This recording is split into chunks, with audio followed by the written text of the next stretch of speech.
Have you ever wanted a threesome? Yeah. Do you still want one? Yeah. How many threesomes? Do you want me with how you many threesomes? too? How many threesomes do you want? You're waking up.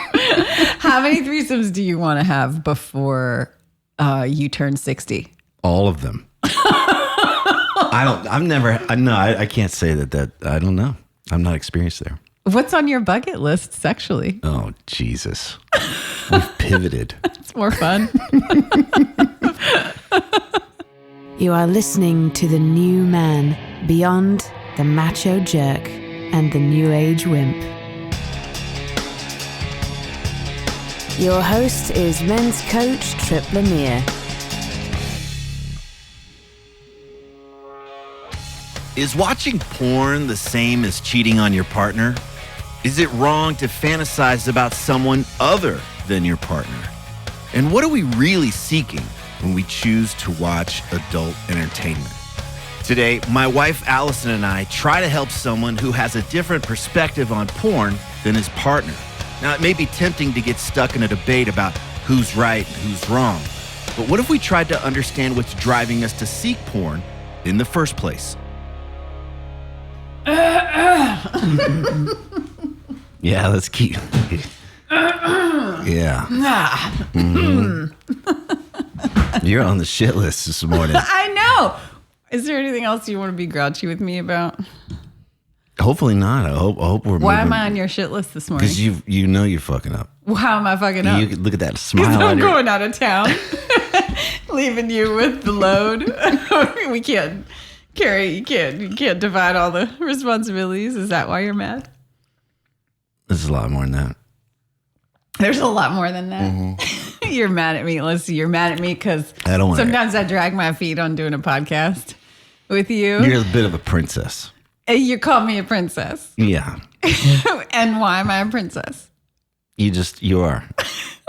You don't want to do anything. You were telling me this. You're not I would appreciate if you're more of a contributor. I am a contributor. You're kind of like, I'm like, did you bring a question? No, I said that you asked me if I had a question. I said, I asked my question last week. It's your turn. And you said, I already asked one. You have to have one. Yeah, this is the thing. We both contribute. It's called a relationship. And then you went on this rant about how you have all these fancy people that want to be on your podcast. And then you're the slacker. You have a slacker. You want me to be on the podcast. And I'm like, no. I don't want to. I don't want to. I just want to go in the yard. It's true. I just want to play with the dog. Jesus. Why else are you in trouble? Why else am I in trouble with you? I'll think of some shit. I'm sure you'll get step in some more shit here in a minute. I'll let you know. And you told me to save it. I was getting ready to appreciate you this morning when you tripped over the dog gate. And you were like, save it. When I tripped over your dog gate. Your dog's gate, too. Our dog. You're the one that was looking at puppy pictures nonstop. Why were you laughing at me when I tripped over the dog gate? It occurred to me that that it's not just that I like to see you in pain. You always tease me that I like to see you in pain. But that's not it. It's the goofy humor, the physical humor I adore, which you know. But it's also like, what if it's not funny? Well, it wasn't funny to you this morning, so I didn't make jokes about it. The thing that I wanted to appreciate about you with that this morning that you told me to save it was that you're handsome, you're sexy, you have your shit together, you're like such a awesome force in the world, and you're such a rock in our family in so many ways. And then I fall down the stairs. It just makes it that much better. It's so endearing. Trying to tear a good man down. No, it's not about tearing you down. Mm-hmm. I just really, really appreciate the goofy humor and especially when you're like, yeah, I got shit to do. I'm important. I got a big day. And then you're like tripping. It's awesome.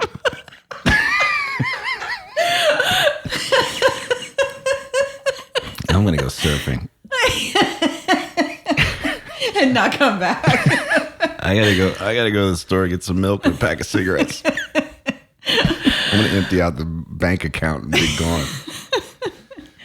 Do you want to talk about, let's see here, a guy who's doing too much therapy or someone who his wife is against porn? She doesn't like him doing porn. We could talk about too much therapy. Too much therapy. I don't know. I'm game for wherever your energy is too. We could talk about how sexy your arms and legs look right now. Oh, you're spicy this morning. What did you have? I had, Here we go. So I got to, after I dropped our daughter off, I stopped and I bought some greens, some stuff for the garden to plant. It made me happy.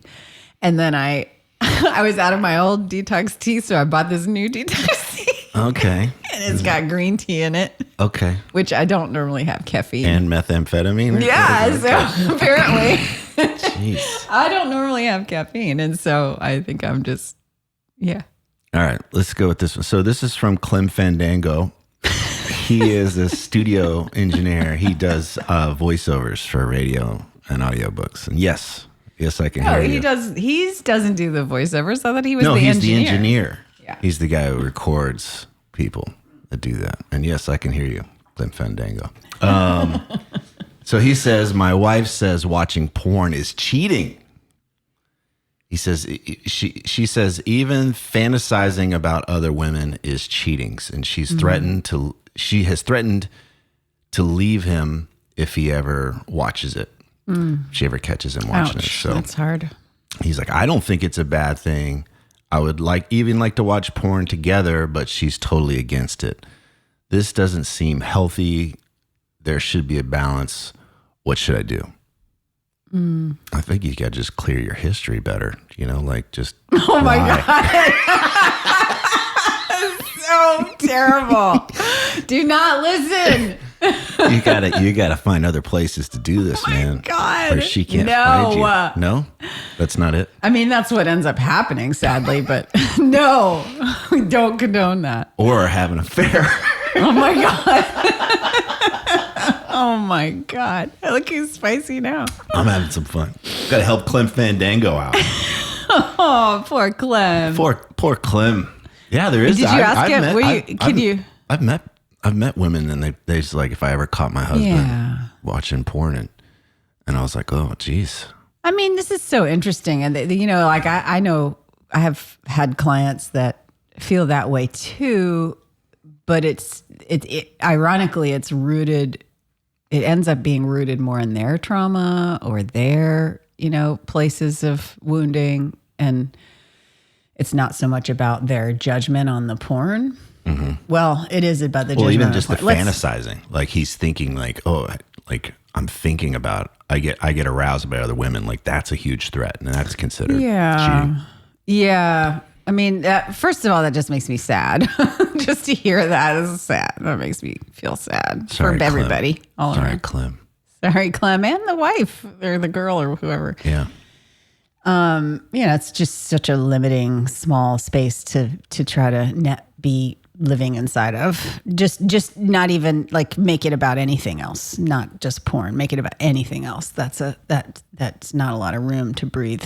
I do think there's a spectrum here because I've worked with a few guys that have called themselves addicts of pornography and that kind of thing, and they were losing time and energy. It was pulling away from their work focus, but then also they just didn't have any energy, sexual energy for their wife or their partner anymore. I think that's where I don't assume to know where the wife is coming from in this situation, but I would bet money that that's part of what she's afraid of. Let's just start with. I don't think so. I think it's different, but go ahead. Okay. Let's just start with porn itself. Okay. There's a lot of really terrible porn out there. I don't have Well, that's not true. I was going to say I don't have a lot of judgment on porn, but I actually do have a lot of judgment on porn. I don't mind watching porn. I don't mind it if you watch porn. I'll watch it with you. Sometimes we'll pick porn together. Like that doesn't bother me. Like, but what is real clear to me is the level of sort of sexist, misogynistic, patriarchal style of porn that's out there that is really not pleasant for a female-bodied person to not only witness but hear or watch, any of that. And so I think that there's, I think that if they, let's just say that they would find some good porn. He's not trying to go after the things. And if we take that off the table between this couple, that it's not about the repulsive sort of make you want to throw up in your mouth porn. Which is actually a fetish for some folks.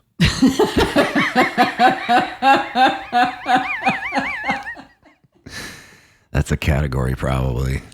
I'm sure it is. Sorry. Not me. That's not my thing. Oh my God, I totally lost my train of thought. Let's say it's not about the quality of the porn. Yeah, let's take that off the table. Okay. Because, and then if we were to take the other piece off the table, which is for many people, there is a fear of like, they're going to go down some wormhole where, and this is real with porn and watching porn, is that just like anything, you keep doing something over and over, you'll get habituated, your body gets used to it, your brain gets used to it, right. All that stuff does get you do. It's like taking a pill that, or a particular medicine, and your body just acclimates or something. So ultimately you'll need something stronger. So there is a threat there with like just the actual use of porn and how that can, there's such an easy way to actually leave and disconnect from what is right in front of you, because 99.8% of the time, what's right in front of you is not going to look like what's on porn. It's not going to feel like what's on porn, what you imagine it might feel like. It's going to feel different because you're right there present in the room in real time. And the person in front of you is different than the Sophia just Destiny on stage type, person on the porn. So there, I think that there's a real that's real. Like I think that concern is. If you watch this, you're going to get habituated to that. And you're not. Well, it's a threat. The threat is real. Yeah, and that is a real thing that can and does happen. Yep. So I think that that's a fair fear to have. Yep. So, but if we took those things off the table, and we just come back to what was she saying? She was saying felt like cheating. It's cheating. That's a hard one for me because I don't agree that I think it's cheating. I think that it sounds like there could be a lack of communication, openness there about what it's really about, what's going on, and how they could deepen their relationship through it. Well, I think that there's a context here, which is you might be skipping, which is, if I'm married to this person or I am this person's significant other, then their sex life, I own it. Like I am the one place for that. And that entire umbrella is for me, the partner. So anything else, anything that has to do with his sex life that doesn't involve me is cheating. There's not a gray area there. It's black and white. I think there's some folks that's Absolutely. There's a lot of folks that live that. A lot of folks believe that. Yeah. So I can appreciate it, where it's just like, that's sexual. It's not including me. Therefore, it's cheating. Yes, a lot of people feel that way. And I think even there's some probably religious denominations that tout that even as well. I don't know. But, I'm curious what you think about that piece. Well, I first. think if that's somebody's belief and they've been brought up to believe that, that's a really hard thing to shake. And they would have to choose if that's really aligned with what they believe and what they value. So saying it's wrong is a bit different and more just like, is this the relationship you want to have where the two of you essentially are, you're the bottleneck for each other's sexual expression and sexual pleasure. And if that works for the two of you and that makes your connection more sacred and more whole and more enjoyable, great. But if at some point it gets in the way, then maybe there's an opportunity here to look for expanding that and say, could we love each other more? Could we if we open our relationship? That's what it sounds like you're talking about. Well, I mean, I think that's the spectrum, which is like, no, we're at a place where here, this is where we feel more whole and more expressed and more loved and accepted. This works for us. And then, well, maybe it doesn't work for couple B, that their thing would include some other activities or other things. But it's if it's getting frozen and locked down and it's rigid but both partners are unhappy, then there's a place for a conversation there. Well, what if it sounds like in this case, one partner is saying that it's not, I wouldn't argue that it's about wholeness, but I would assume that one partner is saying it's about safety and, this is what is, this is the sort of how it is. Mm-hmm. And the other partner is saying, I don't feel whole. I don't feel fully expressed. Right. And so what do you think about that? I think both perspectives get to be, ideally, in an ideal world, both perspectives get to be expressed and heard. Mm-hmm. So just because one person... hard conversation. Yeah, which is like, I get that you believe that. Mm-hmm. And I don't believe that it's cheating if I do this. I still love you. I still care for you. In fact, I'd love for you to meet me here. I think we could have a more expansive sex life together if we included some other things. And there might be an impasse there. That just might be a place where it's like, no, this is what I believe sex is and how it works. And that's it. And that might be a really difficult place, but I would want for both people where they didn't feel wrong for having their beliefs and what's true for them. She might, or the one person might feel like it's all about the safety and this is what really works for me. And the other person be like, yeah, that system doesn't work for me. And they might be incompatible there. And that might just be it. Like they've got to figure out how to move forward from that place. But I wouldn't want one to dominate the other. I would want both to be expressed. And in this case, I don't particularly think this is about the porn. I think there's everything we were talking about earlier about how porn can be really fuck up your brain. And, it's like junk food. Just you get too much in it, really it just fucks up the whole system. It's not a nutritious offering, let's say. So yes to all of that. But in this case, when it comes down, like, here's what I love, or here's what has me, here's how sex fits into my life. Here's my ideal expression of sex. And if my partner's not on the same page, I get judged or shamed or belittled for that or threatened by the other person. That's a tough place. It's like, can we find a mutual appreciation and understanding there? And that's going to require a third party. A third party how? Like a threesome? Good God. What do you mean? To help them navigate that. Oh, so like a therapist. Someone who can hold both perspectives and not side with one of them. So that is a category, the threesomes. Oh, in porn it is? Yeah. Oh, okay. I think it's pretty popular. Have you ever wanted a threesome? Yeah. Do you still want one? Yeah. How many threesomes? Do you want me with How you? Many threesomes? How many threesomes do you want? You're waking up. How many threesomes do you want to have before you turn 60? All of them. I can't say that I don't know. I don't know. I'm not experienced there. What's on your bucket list sexually? Oh, Jesus. We've pivoted. It's more fun. Fuck Clem. I don't want to talk about that. Here. That's fair. That's totally because fair. I'm going to flip it around on you. I know. And that's why I remember when I told you, I was like, I thought of all these good questions, but I don't want you to ask me. Yeah, I know. Stop asking me. All right.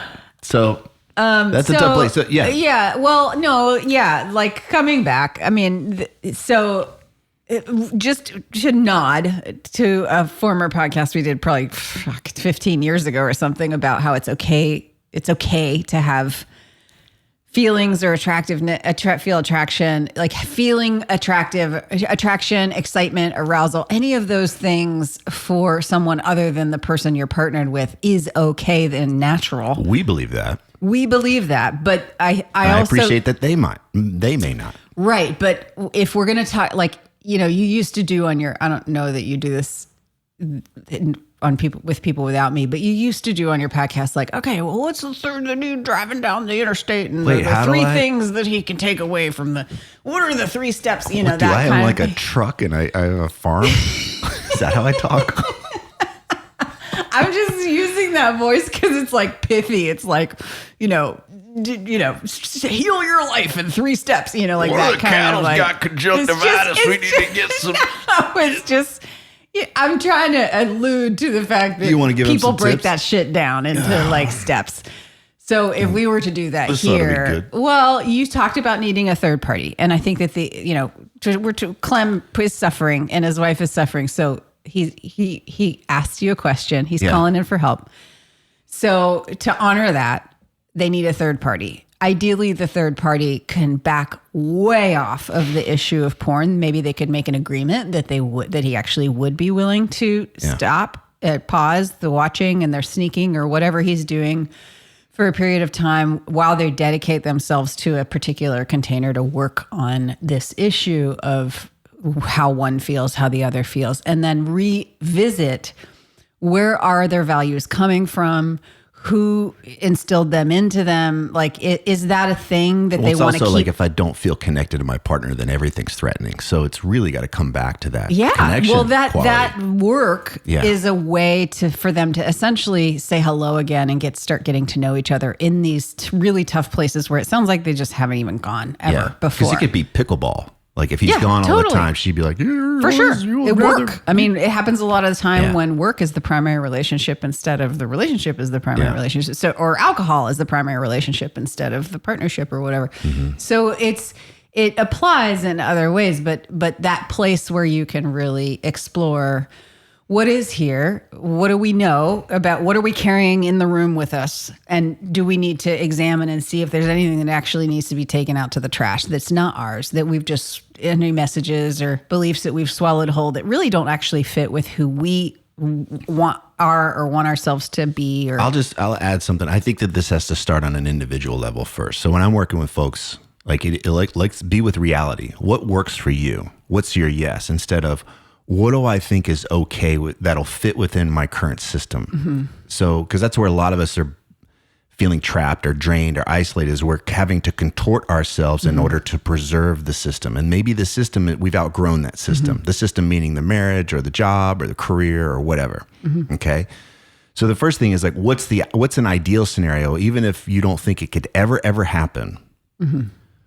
What would be your ideal expression? Your yes. And it's like, oh, well, I think I'd do that. Well, let's take another stab. Like, what do you really want? Oh gosh, this could never happen, but I would like X, Y, and Z. Okay, X, Y, and Z. And just starting to be okay with that within one's self. This is what's true for me. And this can be really confronting or dangerous to my current marriage or my career or whatever, if this is true, and just learning to be okay with that within myself. Well, and I like what you're saying. And the thing that I think should be named here is that from my perspective, 9 times out of 10, it's never about the topic that they come in with. So it's not like in this case, it's not actually about the porn. Well, I think that's, you're right. So I think it would be about, what if it's not about the porn? What are you seeking through the porn? How does he want to, exactly. I want aliveness. How does he want to be expressed? What does he want to more experiencing inside of this context and the topic of sex? Like, it's that. So I'm thinking of a couple that I worked with a long time ago, and he, the only porn that he ever sought was porn with women that looked like his wife. And that was really significant, because when we got down to it with this question of what you're talking about, was he just actually wanted more experiences of exploration with his wife, and she wasn't open to it.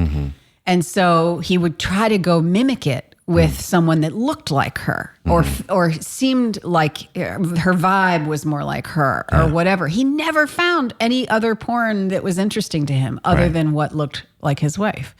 So I thought that was really sweet. And that's a good example of like, oh, what do you really want here? What is it that you're really seeking? What's the experience you're seeking? Yeah, it's not. And I remember asking him like, well, so does that mean that if you could find your way here with your wife in any kind of expression and play that yes, could be exciting or sexual? He was like, I would never look at porn again. It was like, I don't care about porn. It's not about the porn. Yeah. But he didn't know that going into it. He thought it was about the porn too. Yeah.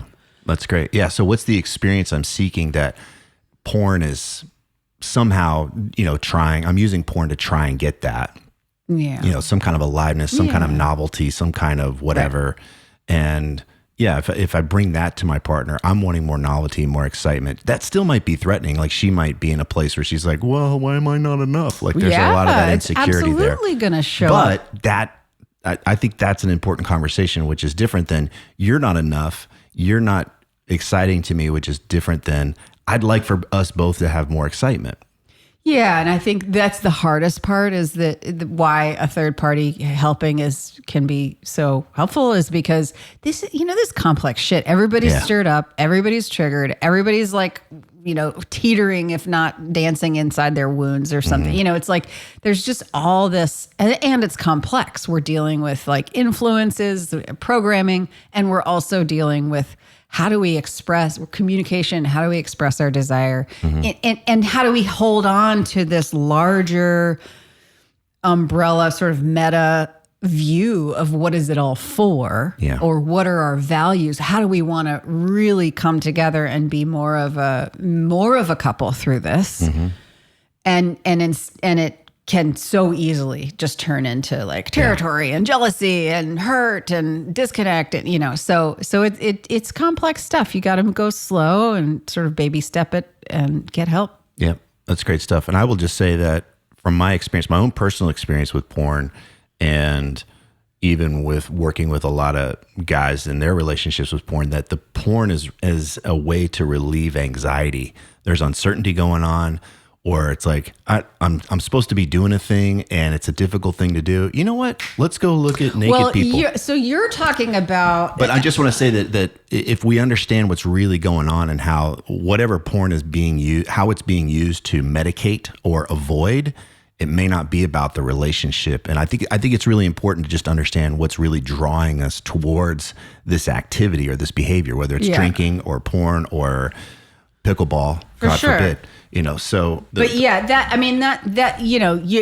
I agree with you. That's part of like, what is it really about? What is it you're really seeking? There might be more self-acceptance there. It's like, it's not really about the porn. It's that I'm having a hard time dealing with anxiety or stress with this thing and I'm just avoiding it. Yeah. And for those that aren't hearing it in really explicit ways, it absolutely is a way to move through a stress cycle. Like it is a way to move your energy to de-stress. So there's lots of ways that we need to, we don't know how to move through our cycle of needs when we are stressed and how to express that. And that's one way. So understand what's really drawn at. What is it that we really want? What's the experience we're really seeking? Is there a way to have our partner be a part of that? Do we want our partner to be a part of that? Maybe that's another conversation, right? So, but there's can I get with reality first within me versus the shoulds and I'm terrible and all the judgments? Just come back to what would be ideal in that case. And I think getting some help there around, is this me running away from something? Is this me medicating and avoiding something versus coming back to what is it that I'm actually wanting and getting in touch with that? You might find that the porn or the fantasizing or whatever is not really the issue. Yeah. Word. Is that what you just said? Okay, cool. Anything else to add? No, I was trying to think of something funny to say, but I couldn't think of it. All right. I'm not as quick and smart as you. I'm going to go watch some porn because this is draining me. Thanks for outing yourself that when you're stressed, you go to porn. And I'm stressed all the time. All the time. You're actually looking for ways to be stressed out just so you can de-stress. So stressed. If these interviews are helping you, please leave a positive review on whatever podcast app you use so that others can discover the show more easily.